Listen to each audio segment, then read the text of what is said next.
Il y a 5 choses que vous ne pourrez plus jamais faire après un véritable éveil.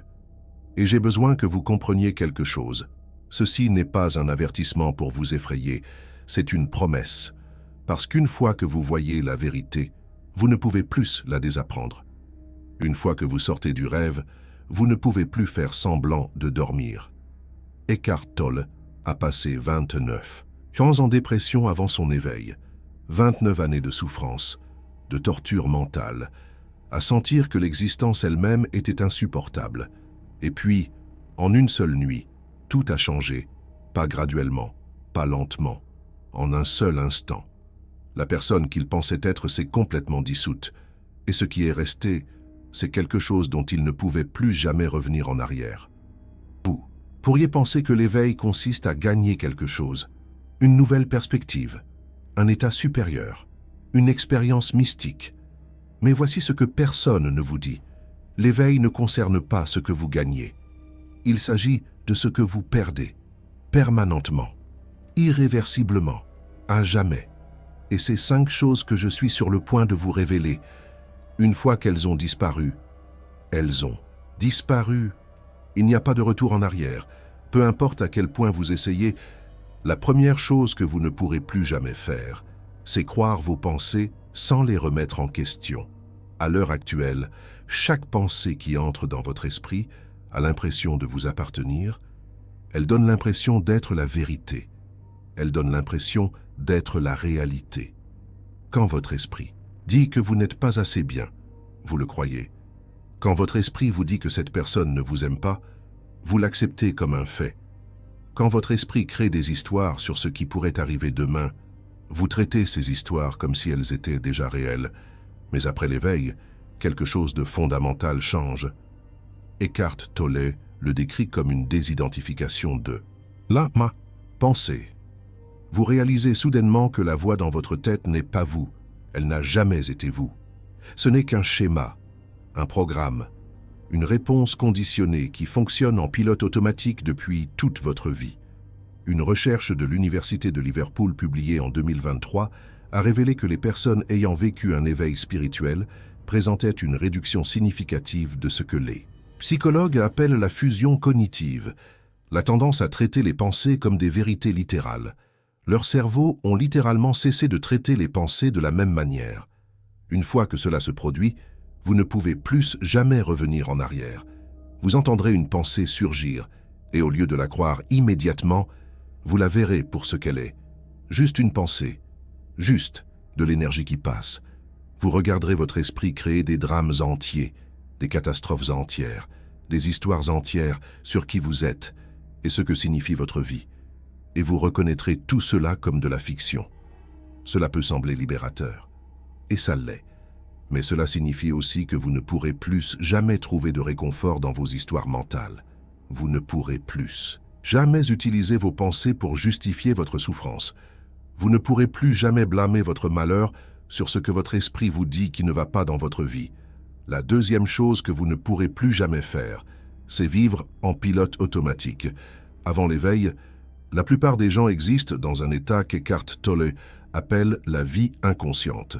Vous vous réveillez et votre esprit prend immédiatement le relais. Vous passez votre journée sans jamais être vraiment présent. Vous mangez sans goûter, vous marchez sans sentir vos pieds sur le sol. Vous avez des conversations tout en planifiant mentalement ce que vous direz ensuite.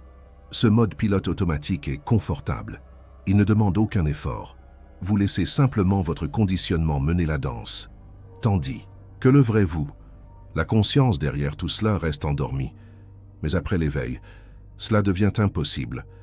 Une étude publiée dans Frontier in Psychology en 2022 a examiné l'activité cérébrale de personnes qui ont signalé des changements permanents de conscience. Ils ont constaté que ces individus présentaient une activation constamment plus élevée dans les régions associées à la conscience. Du moment présent, leur réseau du mode par défaut, les parties du cerveau responsables de l'errance mentale et de la pensée en pilote automatique présentaient une activité considérablement réduite. Qu'est-ce que cela signifie?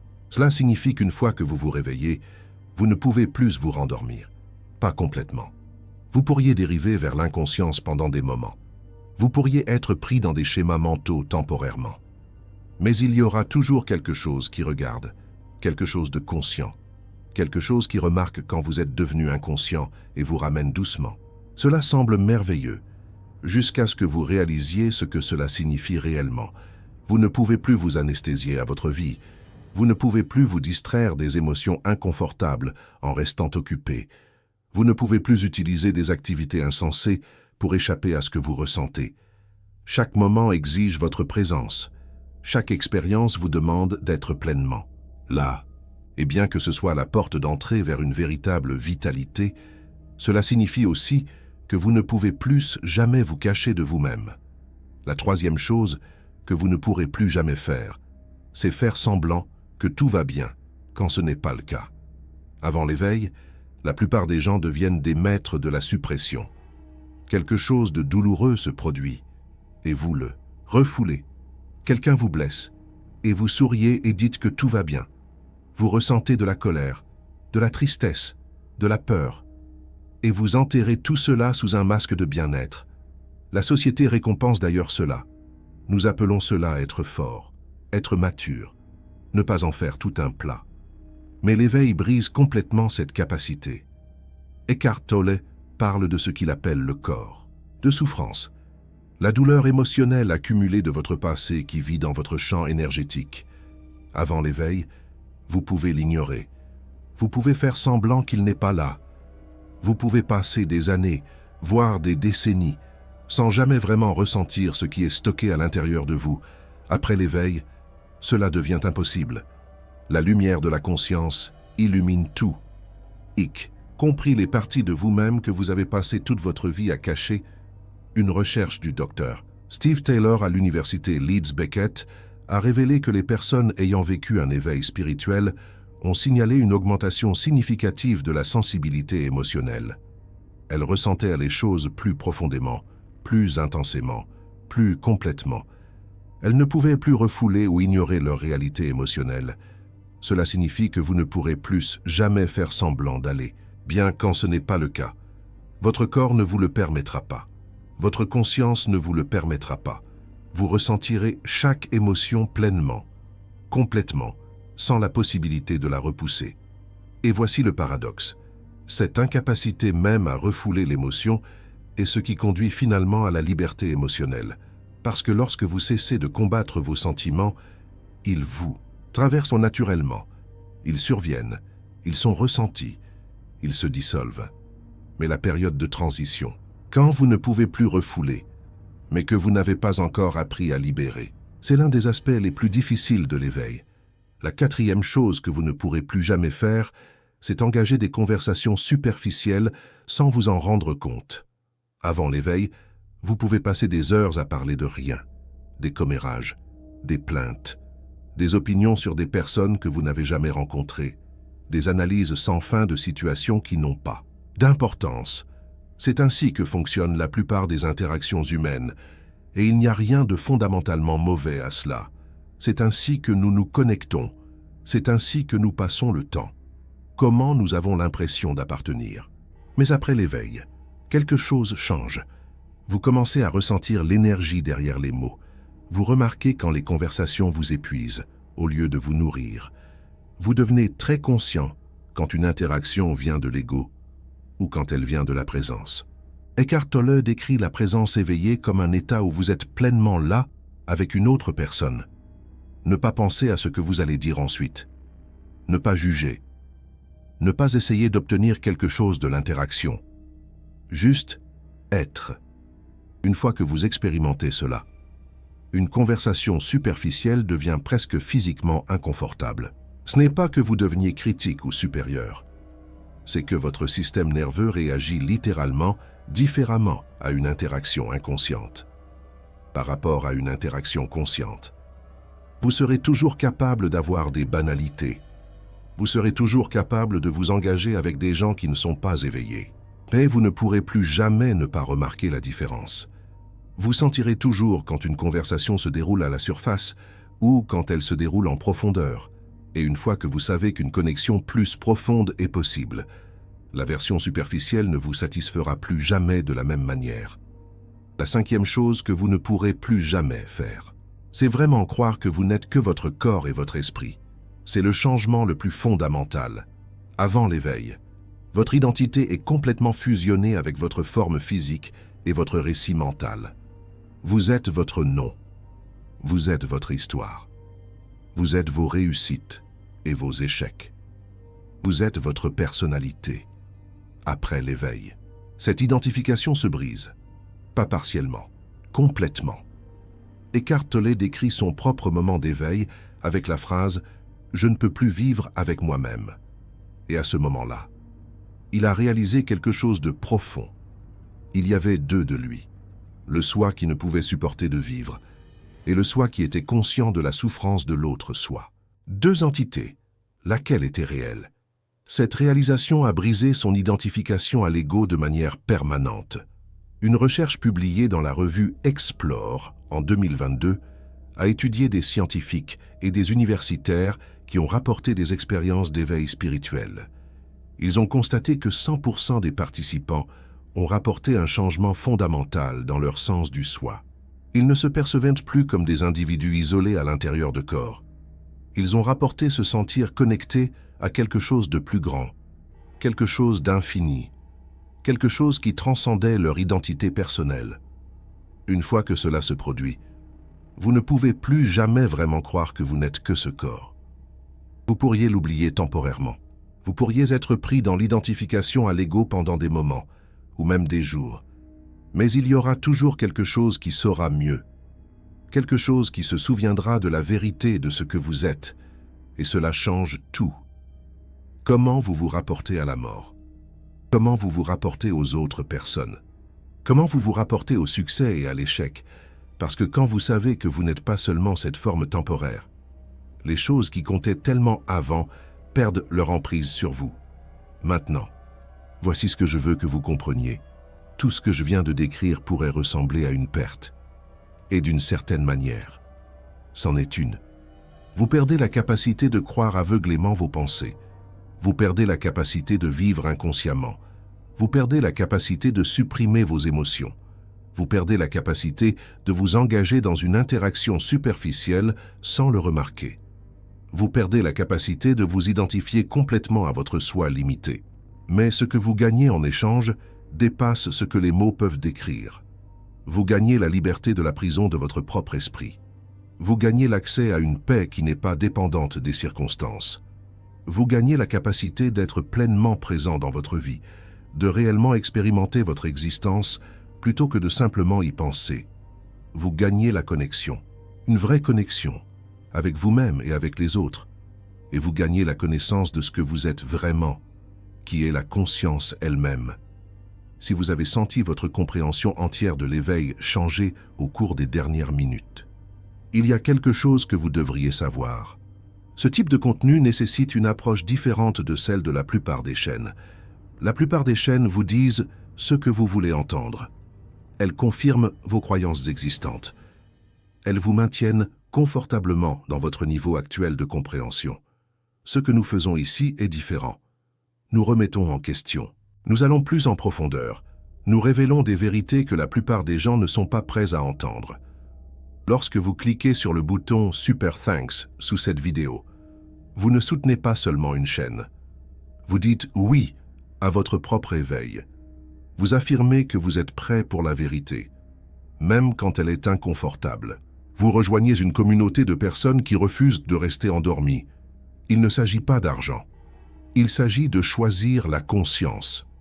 Alors, laissez-moi vous demander directement, laquelle de ces 5 choses résonne le plus avec vous? Peut-être avez-vous déjà remarqué que vous ne pouvez plus croire vos pensées de la même manière. Peut-être avez-vous ressenti cette incapacité à revenir à une vie en pilote automatique. Peut-être avez-vous expérimenté la douleur de ne plus pouvoir supprimer vos émotions. Il existe une pratique qu'Eckhart Tolle recommande pour intégrer ces changements. Elle est simple mais profonde. Plusieurs fois au cours de votre journée, arrêtez ce que vous êtes en train de faire. Prenez une respiration consciente et demandez-vous, suis-je conscient en ce moment? Pas penser à être conscient, vraiment vérifier. La conscience est-elle présente dans cet instant? Quand vous faites cela, vous créez un écart. un espace entre le stimulus et la réponse, un moment où la présence peut entrer. Et plus vous pratiquez cela, plus cela devient naturel, plus ces 5 changements permanents s'intègrent dans votre expérience quotidienne. Les signes que cette intégration se produit, vous remarquerez des pensées surgir et sentirez un espace autour d'elles plutôt que d'être consumé par elles. Vous vous surprendrez à fonctionner en pilote automatique et reviendrez doucement à la présence. Vous ressentirez pleinement les émotions sans être détruit par elles. Vous rechercherez la profondeur dans vos interactions plutôt que de vous contenter de la surface. Et vous aurez des moments, parfois brefs, parfois prolongés, où vous saurez sans l'ombre d'un doute que vous n'êtes pas seulement ce corps et cet esprit. Ce ne sont pas des réalisations à atteindre. Ce sont des symptômes de l'éveil qui se déploient naturellement. L'éveil n'est pas une destination. C'est un processus continu de lâcher prise, de libération de l'identification avec ce que vous n'êtes pas, de permettre à la conscience de se reconnaître à travers vous. Et les 5 choses que vous perdez, elles n'ont jamais vraiment été à vous pour commencer. C'était des limitations, des contraintes, des prisons dans lesquelles vous ne saviez pas que vous viviez. Ce qui reste après qu'elles soient tombées est ce que vous avez toujours été, avant les pensées, avant le pilote automatique, avant la suppression, avant les interactions superficielles, avant la fausse identification, la conscience pure, intouchée par toute expérience, non perturbée par toute circonstance, infinie et éternelle. Ce n'est pas quelque chose que vous devez atteindre, c'est quelque chose que vous êtes déjà. L'éveil supprime simplement les voiles qui bloquaient votre reconnaissance de cela. Commentez ci-dessous lequel de ces 5 changements vous avez remarqué dans votre propre vie. Ou, si vous êtes tout juste au début de votre cheminement d'éveil, lequel de ces aspects vous semble le plus difficile à imaginer perdre. Partagez honnêtement. Parce que quelque part dans les commentaires, il y a une autre âme qui a besoin de savoir qu'elle n'est pas seule dans cette épreuve, qu'une autre personne comprend ce qu'elle traverse, que les changements qu'elle expérimente ne sont pas des signes de quelque chose qui va mal, mais des signes de quelque chose de profondément juste. Votre éveil est important, pas seulement pour vous, mais pour nous tous, pour tout le monde. C'est un processus collectif qui résonne à travers l'humanité. Un peu comme l'effet papillon. Chaque petite prise de conscience, chaque moment de présence, contribue à un changement global, à une transformation planétaire. Imaginez si chacun d'entre nous consacrait un peu de temps, chaque jour, à observer ses pensées, à ressentir ses émotions, sans jugement, sans résistance. Quel impact cela pourrait-il avoir sur notre monde, sur nos relations, sur notre propre bien-être? Eckhart Tolle nous enseigne que la souffrance naît de l'identification à nos pensées, à notre esprit. C'est une illusion, une construction mentale qui nous éloigne de la vérité, de la réalité, de la présence. S'éveiller, c'est se déidentifier, c'est se libérer, c'est retrouver notre vraie nature, notre essence divine. Alors, n'ayez pas peur des changements. N'ayez pas peur de perdre ce que vous pensiez être vous-même. Car ce que vous perdez, ce sont des illusions, des faux semblants. Ce que vous gagnez, c'est la liberté, la paix, la joie, l'amour. Votre éveil est un cadeau pour vous-même et un cadeau pour le monde. N'ayez pas peur de le partager. N'ayez pas peur de rayonner votre lumière, car c'est en inspirant les autres que vous vous inspirerez vous-même, que vous accélérerez votre propre cheminement. Et rappelez-vous, vous n'êtes jamais seul. Il y a une communauté entière, une famille spirituelle, qui vous soutient, qui vous comprend, qui vous aime. Alors, connectez-vous, partagez, exprimez-vous, et ensemble, éveillons-nous à la vérité